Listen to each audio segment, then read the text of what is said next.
మోహన్ లాల్ గ్రామంలో బాగా సంపాదించిన రైతు. కాని తన భార్య గాయత్రి అనారోగ్యం వల్ల పొలాలన్నిటినీ అమ్మేస్తాడు. అందుకే అతను ఇంటి దగ్గర పరాటాల దుకాణం పెడతాడు.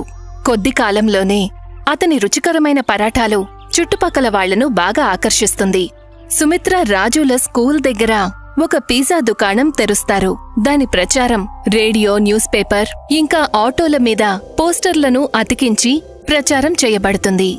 నిన్న మేము ఒక పిజ్జా తిన్నాం, చాలా బాగుంది. నేను మా నాన్నగారు కార్ పార్క్ చేసి పిజ్జా ఆర్డర్ ఇచ్చిన తర్వాత గంట సేపు వెయిట్ చేసాం. అప్పుడు పిజ్జా ఇచ్చారు. అలాగా?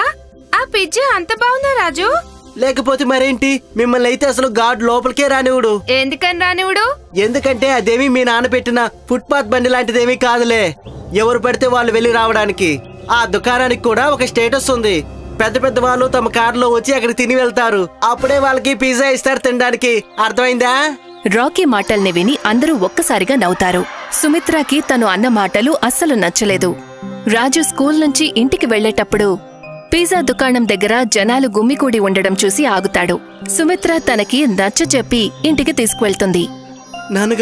నాన్నగారు, మాకు పిజ్జా తినాలనుంది. సరే బాబు, వీలైనప్పుడు తీసుకెళ్తాను. ఇప్పుడు వేడివేడి ఆలూ పరాటాలు చేశాను, అవి తినండి. నాకు పరాటా వద్దు, నాకు పిజ్జా తినాలనుంది. చూడు రాజు, పిజ్జా చాలా ఖరీదుగా ఉంటుంది. అంత డబ్బు మన దగ్గర లేదు. నీకు నేను పిజ్జా ఇప్పించలేను. కానీ నేను మాట ఇస్తున్నాను, ఒకరోజు నీకు తప్పకుండా పిజ్జా ఇప్పిస్తాను. లేదు నాన్నగారు, నాకు రేపే పిజ్జా కావాలి.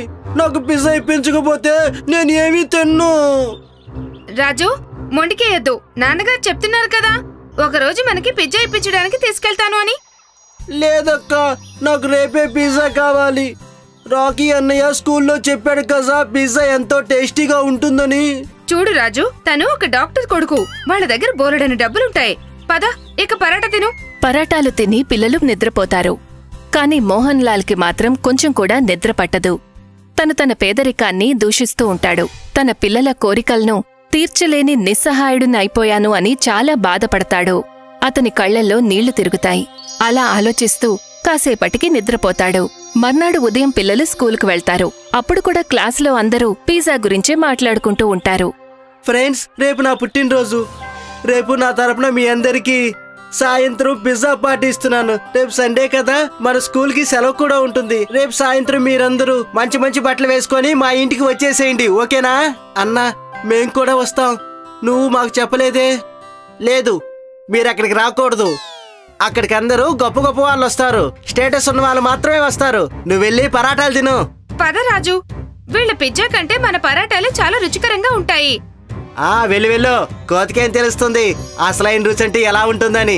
స్కూల్ బయట ఒక పిజ్జా పోస్టర్ అంటించి ఉంది కదా, దాన్ని చూసుకుంటూ పరాటాలు తినండి. పిజ్జారే తింటున్నారు అనుకోండి. రాకీ, నువ్విలా మాట్లాడకూడదు. పద సుమిత్ర, తనకిలా మాట్లాడడం మొదటి నుండి అలవాటే. పిజ్జా ఫోటోను చూసి పరాటాలు తినమని చెప్పిన మాటకి అందరూ నవ్వుతారు. సుమిత్రకి రాజుకి చాలా కోపం వస్తుంది. ఇద్దరు ఇంటికి వెళ్తారు. ఏంటి రాజు, నువ్వెందుకలా మొహం దిగులుగా పెట్టుకున్నావు? అది నాన్నగారు, విషయం ఏంటంటే రేపు రాకీది పుట్టినరోజు కదా, తనందర్నీ పిలిచాడు. మమ్మల్ని పిలవలేదు. ఎందుకంటే అక్కడికి గొప్ప గొప్ప వాళ్ళు వస్తారు. ఓహో, ఇంత చిన్న విషయానికేనా? రేపు నేను మీ ఇద్దరి కోసం అదిరిపోయే ఆలూ పరాటా చేస్తాను. మన అందరం అక్కడ పార్టీ చేసుకుందాం. కానీ నాకు పరాటా తినాలని లేదు. నాకు పిజ్జా మాత్రమే కావాలి. నాకు పిజ్జా తినాలనుంది. బాబు, నేను చెప్పాను కదా, ప్రస్తుతానికి నా దగ్గర మీకు ఫీజు కట్టడానికే డబ్బులు లేవు. పిజ్జా ఎలా కొనివ్వగలను? ఆ మాట చెప్పి మోహన్ లాల్ ఎంతో బాధపడి ఇంటి నుండి బయటికి వెళ్లిపోతాడు. రాజు, నువ్వలా అనకుండా ఉండాల్సింది. పిజ్జా గురించి వదిలేసే. నువ్వింకా డబ్బులున్నప్పుడు తప్పకుండా మన పిజ్జా తిందాము. ఇంతవరకు మన దగ్గర ఎప్పుడైనా డబ్బులున్నాయా అక్క? అందరూ కొత్త బట్టలు వేసుకుంటున్నారు. కానీ మనం 2 ఏళ్ల నుండి ఇవే బట్టలు వేసుకుంటున్నాం. మనం ఎప్పటికీ పిజ్జా తినలేమా అక్క? అటువంటిదేమీ లేదు రాజు. మనం ఏదో ఒక రోజు తప్పకుండా పిజ్జా తిందాం. ఆ రోజు రాత్రి రాజు భోజనం చెయ్యడు. ఇంట్లో ఎవరూ ఏమీ తినరు. మోహన్ లాల్ ఉదయాన్నే లేచి బజారుకి వెళ్తాడు. తిరిగి వచ్చి చూసేసరికి రాజు ఇంకా నిద్రపోతూ ఉంటాడు. రాజు ఇంకా అలిగున్నాడని సుమిత్ర చెప్తే తెలుస్తుంది. తను అంతవరకు ఏమీ తినడు. లే బాబూ, ఇవాళ నేను మీ ఇద్దరికి పరాటా పిజ్జాలు తినిపిస్తాను. ఇక లే. నాన్నగారు, నేను మీకు చెప్పాను కదా, నాకు పిజ్జా ఇచ్చేంత వరకు నేను అసలేమీ తిన్నని. మోహన్ లాల్ పరాటా మీద చీజ్, ఫ్రూట్స్ ఇంకా సాలెడ్ వేసి పిజ్జా చేస్తాడు. కాని ఎంతో చెప్పిన తర్వాత కూడా రాజు దాన్ని తినడు. సుమిత్ర కూడా రాజుకి నచ్చచెప్పడానికి పూర్తిగా ప్రయత్నిస్తుంది, కాని విఫలమవుతుంది. ఆ రోజు కూడా అందరూ ఆకలితోనే పడుకుంటారు. అర్ధరాత్రి వేళ రాజుకి బాగా ఆకలేస్తుంది. తను కిచెన్లోకి వెళ్లి మూతపెట్టిన పరాటా పిజ్జాని తింటాడు. తనకది బాగా నచ్చుతుంది. తను పరాటా పిజ్జాని మొత్తం ఖాళీ చేస్తాడు. మోహన్ లాల్ చాటుగా తను తినడం చూసి సంతోషిస్తాడు. ఉదయాన్నే లేచి మోహన్ లాల్ బజారుకు వెళ్తాడు. తిరిగి వచ్చాక సుమిత్రాని పిలుస్తాడు. సుమిత్ర, అమ్మా సుమిత్ర, వస్తున్నాను నాన్నగారు. ఇవిగో డబ్బులు. సాయంత్రం స్కూల్ నుండి తిరిగి వచ్చేటప్పుడు పిజ్జా కొనుక్కుని రండి. కానీ నాన్న, డబ్బులు ఎక్కడి నుండి వచ్చాయి? ఎక్కడి నుండే వచ్చాయిలే. అన్నట్టు నేను టిఫిన్ బాక్సులో పరాటా పిజ్జా పెట్టాను, మర్చిపోకుండా తినండి. సుమిత్ర ఇంటి నుండి స్కూల్కి బయలుదేరేటప్పుడు ఇంటి బయట నాన్న సైకిల్ లేకపోవడం గమనిస్తుంది. సైకిల్ని అమ్మి డబ్బు తీసుకొచ్చారని తనకి వెంటనే అర్థమవుతుంది. సుమిత్ర, రాజు స్కూల్కి వెళ్తారు. క్లాస్లో రాకీ పిజ్జా పార్టీ గురించి చర్చలు జరుగుతూ ఉంటాయి. అందరూ కూడా పిజ్జా బావుంది అని మెచ్చుకుంటూ ఉంటారు. లంచ్లో సుమిత్ర, రాజు కలిసి పరాటా పిజ్జా తింటూ ఉంటారు. అంతలో రీటా వస్తుంది. అరే, మీరిద్దరూ అసలు ఏం తింటున్నారు? దీనిని మా నాన్నగారు తయారు చేశారు. పరాటా పిజ్జా అంటారు దీన్ని. అవును, ఈ స్పెషల్ డిష్ మా నాన్నగారు చేశారు. ఇదిగో, నువ్వు కూడా తిను, చాలా రుచిగా ఉంటుంది. భలేగా ఉంది, చాలా రుచిగా ఉంది ఈ పిజ్జా. ఈ పరాటా పిజ్జా నిజంగా చాలా చాలా బాగుంది. చూడండి, వచ్చి చూడండి, పరాటా పిజ్జా అంట. నిన్న పార్టీలో తిన్న పిజ్జా కంటే ఇది చాలా చాలా బాగుంది. సుమిత్ర, ప్లీజ్ నాకు కూడా ఒకటి ఇవ్వవా? తప్పకుండా రాకీ, ఇదిగో తీసుకో. భలే, నిజంగా చాలా టేస్టీగా ఉంది పరాటా పిజ్జా. నేనింతవరకు నా జీవితంలో ఎప్పుడు ఇటువంటి పిజ్జా తినలేదు సుమిత్ర. కొంత సమయంలోనే చుట్టుపక్కల పరాటా పిజ్జా గురించి అందరికీ తెలుస్తుంది. సుమిత్ర వాళ్ల నాన్నకి పరాటా పిజ్జాలు తయారు చేయమని చెప్తుంది. వాళ్ల దుకాణం ముందు జనాలు గుమ్మికూడ్డం మొదలు పెడతారు. పిజ్జా దుకాణంలో కస్టమర్లు తగ్గిపోతూ వచ్చారు. పిజ్జా దుకాణం మూతబడే పరిస్థితికి చేరుకుంది. అప్పుడే ఒకరోజు పిజ్జా దుకాణం యజమాని స్వయంగా మోహన్ లాల్ దగ్గరికి వచ్చాడు. మోహన్ లాల్ గారు, మీ పరాటా పిజ్జా గురించి నేను చాలా గొప్పగా విన్నాను. ఇవాళ టేస్ట్ కూడా చేశాను. నిజంగానే చాలా బాగుంది.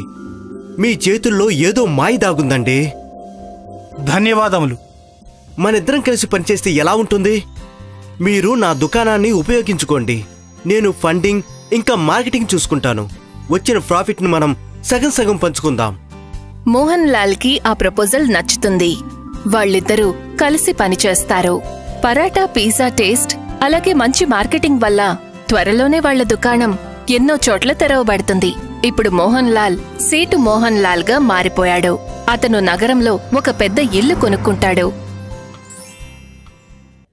సోన్పూర్ గ్రామం వెదురు వ్యవసాయానికి చాలా ఫేమస్. చాలా ఏళ్లుగా ఆ భూమిలో వెదురు బాగా మొలిచేది. దినేష్కి ఒక చిన్న వెదురు వ్యవసాయం ఉండేది. అతని కొడుకు రాజేష్ కూడా అతనితో కలిసి పనిచేసేవాడు. బాబు రాజేష్, మనకి బ్యాంబూ ఒక ఆర్డర్ వచ్చింది. దాన్ని నువ్వు కరెక్ట్గా పంపించావా? అవును నాన్న, నేను అది నిన్న సాయంత్రమే పంపించేశాను.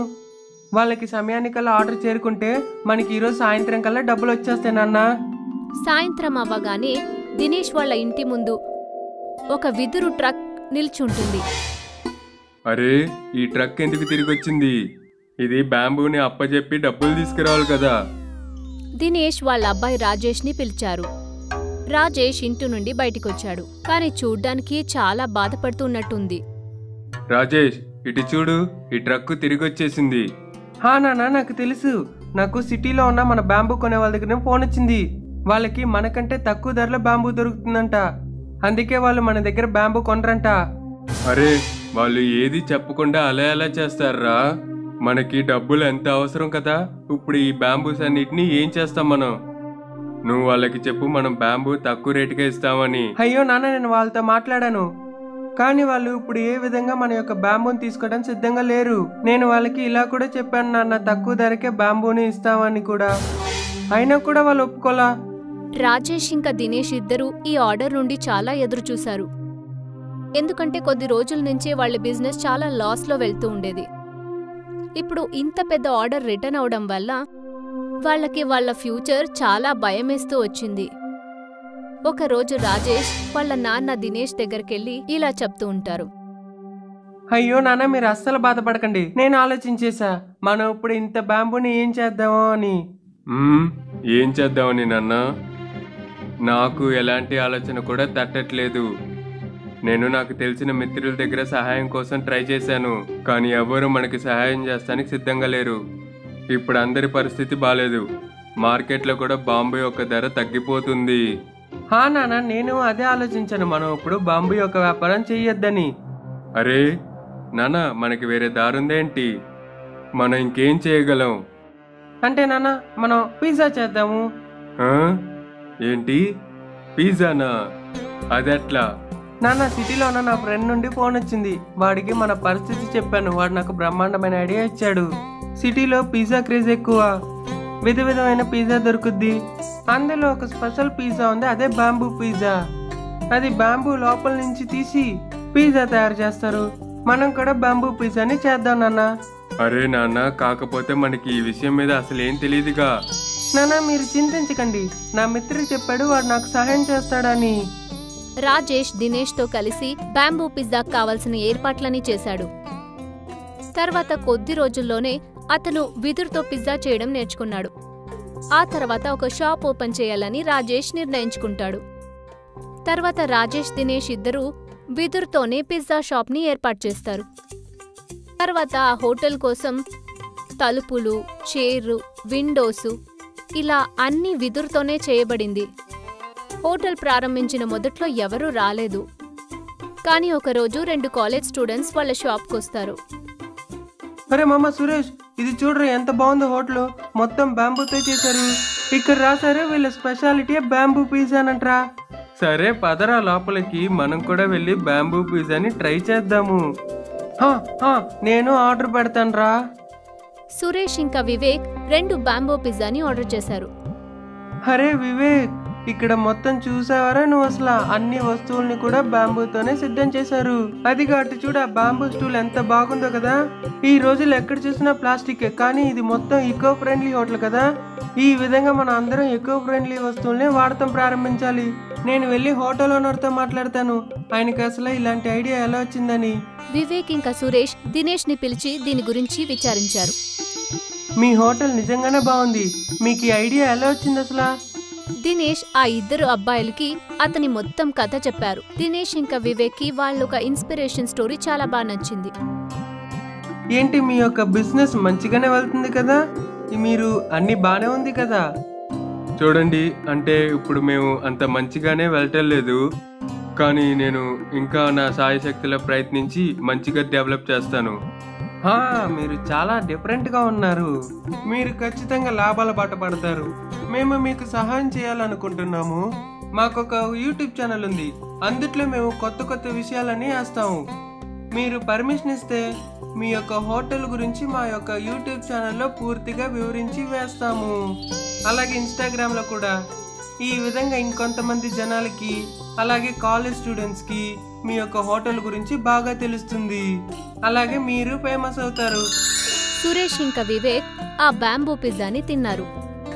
ఇద్దరికి ఆ పిజ్జా చాలా నచ్చింది. ఇద్దరు వాళ్ళ కాలేజ్ ఫ్రెండ్స్ కి కూడా ఒక 10 పిజ్జాలు ప్యాక్ చేయమన్నారు. మరుసటి రోజు వాళ్ళు వాళ్ళ టీం మెంబర్స్ అందరినీ తీసుకుని దినేష్ ఒక వెదురు హోటల్ని ఒక మంచి వీడియో చేశారు. తర్వాత ఆ వెదురు పిజ్జాని తయారు చేసే విధాన్ని కూడా వీడియో తీశారు. దాని తర్వాత వాళ్ళు ఆ వీడియోని యూట్యూబ్లో అప్లోడ్ చేశారు. మీరు మాకు సహాయం చేస్తానికి ప్రయత్నిస్తున్నారు, దానికి నేను బాగా మీకు కృతజ్ఞత ఉన్నాను.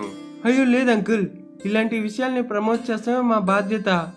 ఈ రోజుల్లో మా అందరికీ ఇలాంటి పర్యావరణాన్ని రక్షించే ఒక ఈకో ఫ్రెండ్లీ హోటల్ చాలా ముఖ్యమే అంకుల్. ఈ వీడియో ద్వారా మాకెంతవరకు లాభం వస్తుందో అది మీకు ఇస్తాము. అరే వివేక్, బాంబూ పిజ్జా యొక్క రెసిపీ 1 గంటలో 1,00,000 వ్యూస్ వచ్చాయిరా. 10,000 లైక్లు, అలాగే 1000 కమెంట్లు ఉన్నాయి. ఇదైతే మన ఛానల్లో ఇప్పటి వరకు ఇదే పాపులర్ వీడియో అయిపోయింది. ఇప్పుడు ఈ బాంబూ ఎకో ఫ్రెండ్లీ హోటల్ ద్వారా చాలా మందికి తెలుస్తుంది. అంకుల్, మీరు ఇప్పుడు ఫేమస్ అవుతున్నారు. ఇలా నాన్న కొడుకు ప్రారంభించిన బిద్రు హోటల్ చాలా ఫేమస్ అయింది. తర్వాత కొంచెం కొంచెంగా వాళ్ళు మిగతా సిటీస్ లో కూడా బ్రాంచెస్ ప్రారంభించారు. ఇలా ఈకో ఫ్రెండ్లీ బ్యాంబూ హోటల్ ఇంకా పిజ్జాని వాళ్ళు రాజ్యం మొత్తం ఫేమస్ చేసేశారు.